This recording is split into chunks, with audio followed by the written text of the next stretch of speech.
Hello, welcome to another edition of Life with the Lionesses. And I would like to give a really warm welcome to, and it's unusual for us because as you've known, if you've been watching these series, it's usually women that we're championing.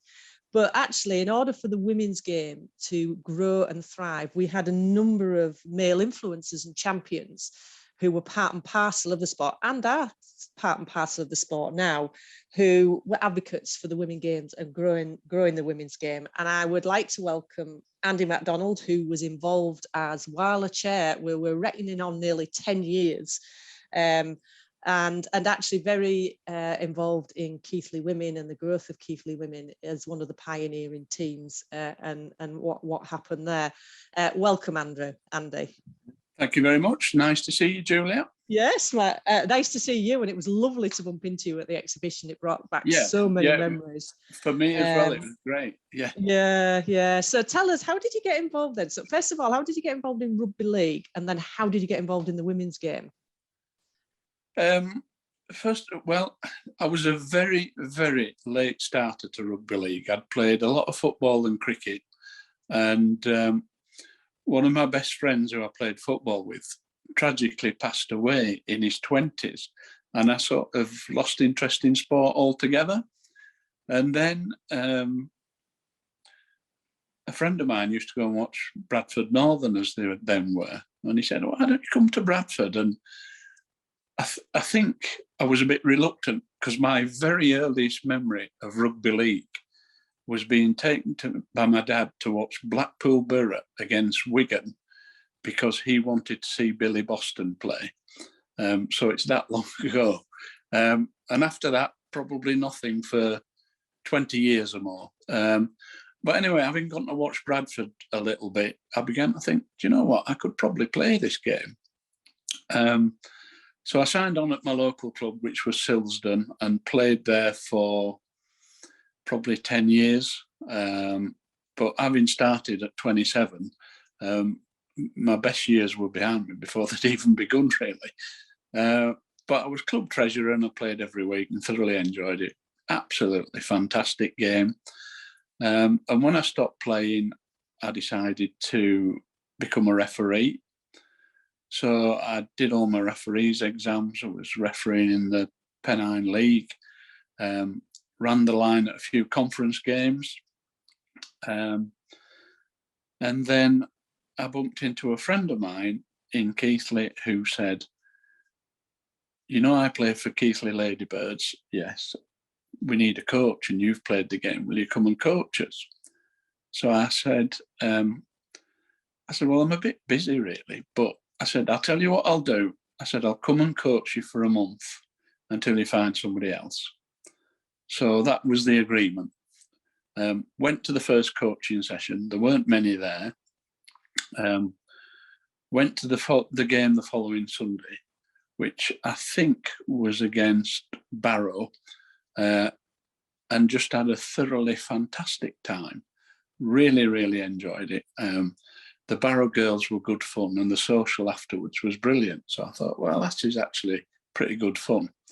Then at the training session the week after, they said, "There's a Wilder meeting next week and we haven't got anybody to go. Will you go?"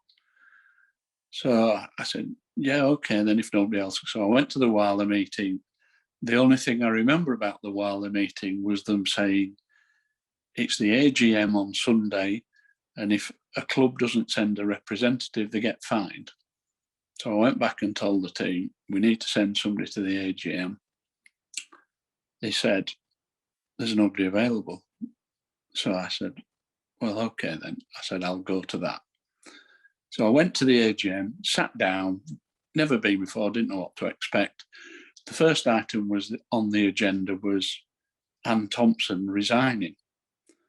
And at that point, the meeting came to an abrupt halt because they said, "Well, we can't continue if we don't have a chair of the league. So are there any volunteers?" Well, for 15 minutes, there wasn't anybody, and they're desperately looking around the room. And I just put my hand up and said, "How much time will it take up this then?" So, one Wednesday a month was the answer I was given. So I said, well, if nobody else is going to do it, I said, I'll give it a go. So I was elected unopposed because nobody else wanted to do it. And that was how I properly got involved in the women's game. And at that point, the numbers at Keighley were dwindling somewhat. And with the help of a few people on the committee, they gave me ideas about recruiting players, and I was putting adverts in the Keighley News. And by the time the new season started, we got enough players to form a decent team. And a lot of them had never played before. And I remember early in the season, we played away at Stanningley, and they ran 80 points past us.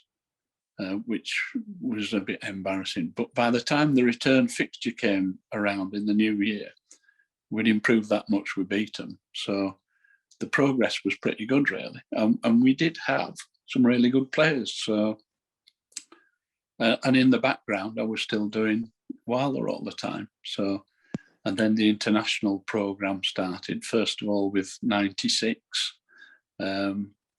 And I seem to remember there were some issues with a guy who was tour manager, and Nicky Carter had to take over because he left. But by the time 98 came round and 2000, the international movement was more aligned with Wala. So there was a lot of mutual assistance on both sides. And I remember we sort of formed a subcommittee to help with the 2000 series. And these were all unsung heroes from clubs who were just volunteers, and the amount of work they put in to get those games on was fantastic, really. No better illustration than when one of the games was due to be played at Rochdale, and the groundsman point blank refused to let us play because it was a wet winter. And he said, if there's a rugby game on during the week here, there won't be a football match on Saturday. So at the last minute, we had to rearrange the fixture, all down to all these people who just worked the socks off. It was brilliant. And for those that don't know the women's game, WALA, the Women's Amateur Rugby League Association, was a standalone body, wasn't it? It wasn't at the Very time much so. Particularly attached to any governing body? No. There was certainly little or no funding whatsoever from the other bodies. I suppose Bala was still relatively active at that time, but they kind of didn't seem too impressed with the women's game. Although there was an Irish guy there called Tom, I've forgotten his surname. Tom O'Donovan, was it? Tom O'Donovan, yeah. He was kind of all right, actually. He made some effort on behalf of the women's game, but it was still very much our own thing, and just basic stuff like teams struggling to get a referee on a Sunday. It was hard work, but, there was a lot of enthusiastic people around, so nobody ever thought about giving up. It was, it was brilliant, really. Yeah, and you as a volunteer and sort of the gains that you had to the women's game, like a baptism of fire, really, isn't it? A month into it, and suddenly you're chair of WALA, and everything that encompasses, the women's league. So when you sort of started, and obviously the first tour in '96, as you say, that was a real quick turnaround. I think, well, it wasn't because they had 18 months, and then what I've heard is that the tour manager hadn't booked anything, so they then had to quickly not booked any flights or anything. 10 weeks to go, they had to get the flights booked and various other things, which really interesting of how they turned it around. But then the 98, as you say, was very different to what they were going to. Can you sort of remember really the involvement of your involvement from WALA and those sort of things, of how it, because there was, as you said, there was a subcommittee, wasn't there? There was. Strangely enough, I've got more recollection of 96 than I have of 98. Right. But I think that was because the people who were running Great Britain tried to keep it separate from Wala because they didn't want too much interference. And I think given what they'd experienced in 96, you could understand that. So that went on, and I remember the fact that they came back and thought, wow, those girls over there are a bit good. so we're going to have to up our game. No, I've no huge memories of that 98 tour at all. But then once they'd come back, the World Series for 2000 was happening. It was the World Cup as well. So there was a huge build up to that. And that, as I've alluded to, there was an awful lot of people did an awful lot of work in that. And there were some great games and some good crowds. So I really enjoyed that. And that seemed to me to bring the women's game much more into the public eye than it had previously been, which can only be a good thing.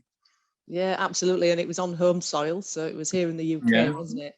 And actually, in record, it's the first one, first World Series that was held. And as the World Cup's talking about its history, they talk about it really proudly that, we hosted it and it was part and parcel of the history of the sport. And as you say, it was done in such, it wasn't just about playing, was it? No, there was the organisation, the aftermatch carrying on, the transport to and from games, the training facilities. We had to do all of that, and you ended up shopping around just to find somebody who'd say, well, we've got a free weekend at our sports centre, so you can come there if you want. And so everybody was travelling under their own expense to various places. By the time the 2000 series began, I'd actually changed jobs, and I worked for a company that was able to provide us with a minibus for the whole of the training period and the World Series. So I took 3 weeks off work, I think, and we were based at the Britannia Inn in Standish, and we trained down at Orrell. But I mean, I don't think Orrell's there anymore. There was one of those dodgy fires at the clubhouse, I think. So I don't think the club exists anymore. But yeah, so we use that minibus to commute to training, have a few socials here and there, and obviously go to the games. And one of the good things about it was that because it was on home soil, all the players from all the teams around the league were able to come and watch their national team. And that, I think, had a big influence on the growth of the game, because people could actually see a pathway to representing the country at the chosen sport, which on a remote tour is less obvious. Yeah, absolutely. And out of sight, out of mind, isn't it? Because there wasn't much. A little bit. I do remember at one point, I think it was for the 2002 tour, it was agreed that we had some sessions where anybody who was nominated by the club to turn up for a Great Britain training session to assess whether they were good enough or not. And there was, I'm getting terrible with names, but there's a guy from Wigan, Ray, who helped Jackie a lot. Ray Unsworth. Ray Unsworth, yeah, he was a great help, and he could spot a talent a mile off. And so that whilst the obvious players got into the final squad, there were one or two surprises. But I think Ray had seen things in people that maybe others hadn't. So And I think there was a lot of support because Jackie was based at Barla, and Ray was a big advocate of helping and support her with the coach's development. And he came on a lot of the training weekends, and he was great, really. And it started to become, despite the fact that we were self-funded pretty much, it became about as professional as you could get. We'd got sports psychologists attending the training weekends. We obviously had physios on board. We get guest coaches in to do sessions. And it really felt like we were doing it properly, even though, again, it was still mostly volunteering because nobody got paid. In fact, quite the reverse. They had to raise the money to go on the tour. Yeah, absolutely. So you went out on the 2002 tour, didn't you, as team manager? I did. We took. There were two coaches went with Jackie. That was John Mitchell and Dylan Reynard. Roland came with us because he'd got vast experience of touring Australia anyway. There was myself and obviously Jackie. And I can see the team photo from here where I'm sat. Physio and then the players. So, yeah, absolutely, probably one of the greatest definitely one of the greatest experiences of my life. That I loved every minute of it. It was fantastic. So when you say the greatest, what was great about it then? What made it?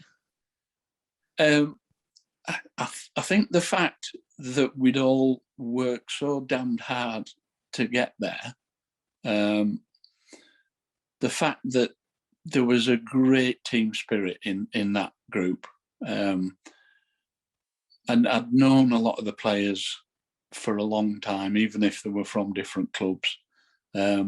We'd had some brilliant training weekends together. And for me and for quite a lot of others, it was the first time we'd ever been to Australia. And that was a real eye-opener in terms of facilities at rugby league clubs and what have you. So although we lost the series 2-1, and I maintain to this day we were robbed in the second test by some very dodgy refereeing decisions. I think we were beaten in the third test fair and square, and we won the first one fair and square, but I just felt cheated in the second one. I really did. And I think Jackie felt the same. And I've no doubt the players did. But in the end, it was still a great experience. And it was one of those things that you basically spent 3 years building your life around it. And then the final whistle goes at the end of the last test.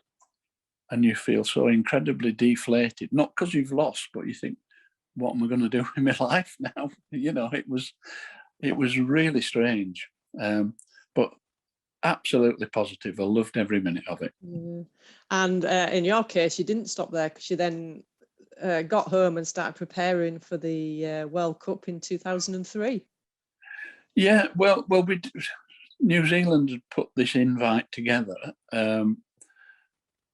and for quite a few of the tourists from 2002, it was too soon. So we ended up with a much changed squad, a much younger squad. But the core players, a lot of the core players from 2002 did not go. But it was, in some respects, it was a bigger World Cup than the one we'd organised in 2000 because the South Sea Islanders were putting teams in as well. And obviously all of those places didn't have as far to travel. So we travelled the furthest. There was rumours for a long time that France were going, but then in the end they didn't. But in general, it was a slightly less enjoyable experience because we were cooped up in the same hotel for 30 nights, I think it was. For those 30 days we were away, I think it rained for 28 of them. And the games were played not in proper stadiums apart from the semis and the final. So less enjoyable, but still something I'm very proud of. Yeah, and I think there was something like 8 teams or something like that in that competition. Yeah, well, there was New Zealand, the New Zealand Maoris, there were the Aussies, there were us, there was Tonga, Samoa. Can't remember who else there was now. But there was certainly at least 6. Yeah. And again, another great experience, wasn't it, that took us on. So tell us about, what was the most challenging aspect of, being involved in sort of women's rugby league, and particularly women's international rugby league? The fact that not only did we have to prepare, the fact that everybody involved had other jobs and we weren't getting any funding. So not only were the players having to spend 3 nights a week going to the gym or training or whatever, turning up for team weekends, in amongst all that, they had to find 5,000 quid each or whatever it was, which was bloody difficult. When you think about the effort and the time that everybody put in. I remember talking to the team before the last test and saying, just remember, the only people who know how much effort and time and life that has been put into this is the people sat in this room. So go out and make it all worthwhile, because, win it for me, win it for Jackie, but mostly win it for yourselves, because you've earned this. And sadly, it wasn't to be, but that in a funny sort of way, that it added to the experience, the fact that we had to do all this, and we sort of, I hesitate to say the word cheated, but we did things and said, will you sponsor us to do this? And the example that sticks in my mind is we got all the players to get sponsored for doing the 3 peaks. And we did the 3 peaks, but I split the squad into 3 and we all did 1 each. So we did it all in the day. We did it okay, but we said we've done the 3 peaks. So yeah, and as you say, there was so much needed to get that amount of funding, wasn't it, to take them on tour and to do it properly, which is exactly what everyone wanted to do. Yes, treat them like athlete, elite athletes, which is they were representing the country. Yeah, on that 2002 tour, it coincided with, I don't know if you remember this, but the Great Britain men went out to Australia for about 10 days to play 1 test and came home again. It was an absolute farce. I don't know who thought that up, but we were given tickets to go to that game. So we all turned up at the match in our Great Britain tracksuits and sat in the crowd and watched Great Britain get stuffed about 70 points to 6 or something. So that was bizarre. So certainly the team gave a much better account of themselves for the country than the men had done, because our games were very close. And as I say, I think one of the biggest things from that tour in particular was I made some lifelong friends doing all of that, and I cherish those friendships to this day. And it's great, and I'm still in touch with a lot of the players, and it's good to see them all doing different things with their lives, and it's wonderful that we're all going to get back together. Yeah, and obviously with it being 2022, it's 20 years since the 2002 tour went out as well. So it's a bit of an anniversary, isn't it?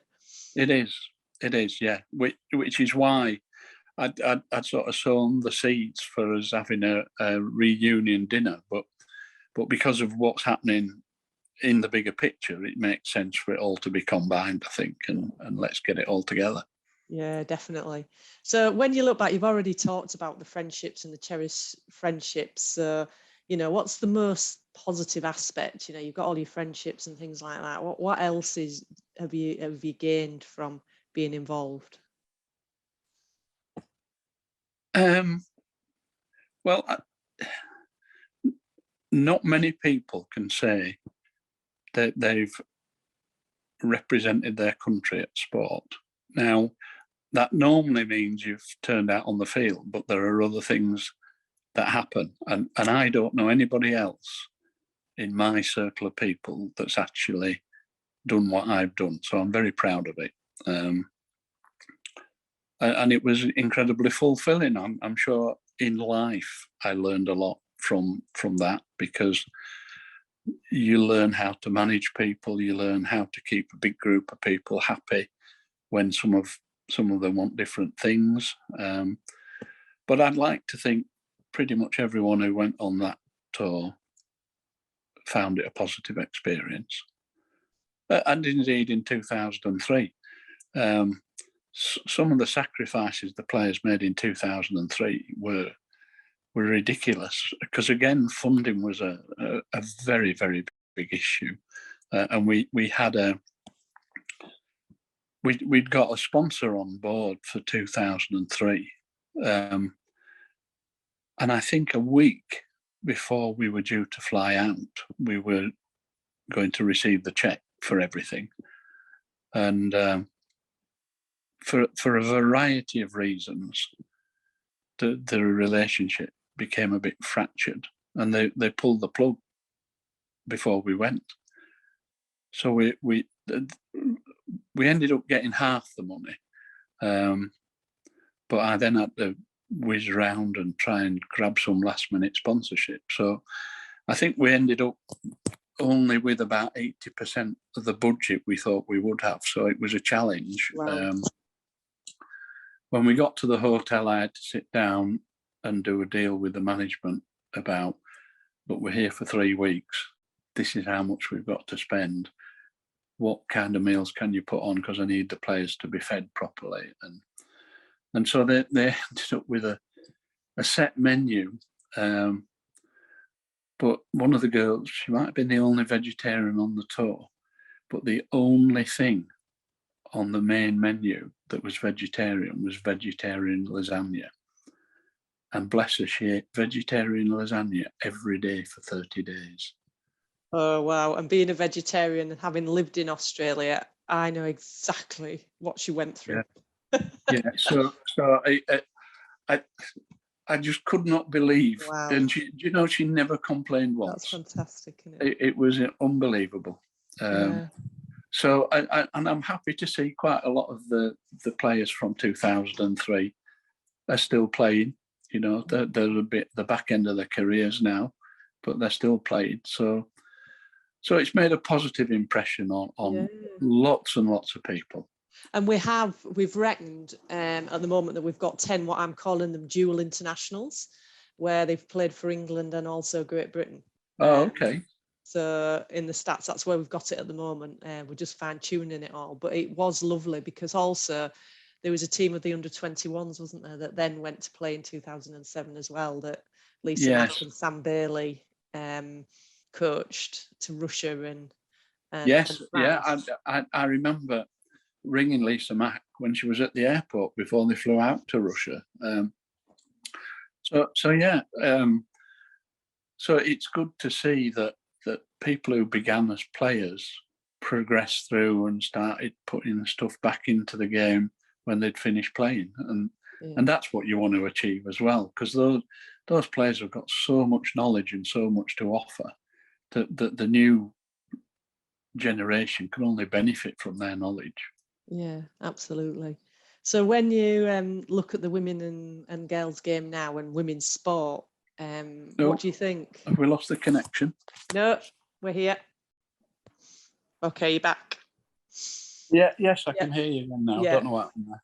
So when you, I was just asking, when you look at the women's sport, and obviously the Euros is happening now, and the Commonwealth Game, and then the Women's Rugby League World Cup, which all has parity. When you look at it now, what's your thoughts about Women's Rugby League and where it's going to go? Well, I can remember going with Jackie to a sports council meeting in London many years ago, and there were representatives there from the football, from the cricket, and from other sports as well. And it seemed like at the time that every women's sport, or every sport that women were playing, was in the same boat as rugby league. That they weren't getting any funding, they weren't getting recognition, and it was very disappointing. And there were a lot of positive noises came out of that. And clearly, whilst you could argue that football certainly is more of a global sport than rugby league, but when you see where that's gone, and where you see where cricket is going, then with the right effort and the right support and the right enthusiasm, there's no reason why rugby league can't be in exactly that same position. And with the World Cup coming up, that's a great opportunity for us to move the game even further forward, I think. Yeah, it definitely looks great, doesn't it? Women's sport. There's an excitement and a buzz around it, isn't there? Yeah, it's brilliant. Yeah.